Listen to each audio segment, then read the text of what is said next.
ஆயிடுச்சு. சுடாடி சுடாடி எனக்கு பேசறக்கு அப்படிங்க. சரி என்னடி துணி மணிமாய்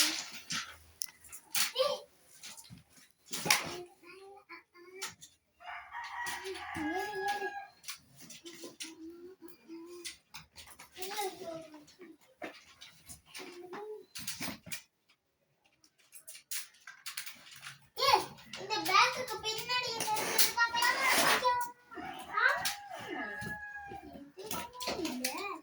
இது சி பிளஸ் இது மேல இங்கேயும் ஷிப் இருக்குடி.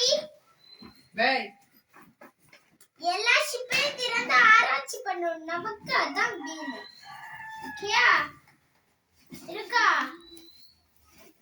இது போய் என்னடி மாமி என்ன இது தாங்க அதாங்க இல்ல டெக்கரேஷன் பண்றதுடி தாடி அண்டை போட்டு டெக்கரேஷன் பண்ணுவோம். ரெண்டு பால் தைக்கும் குதிரை குதிரையா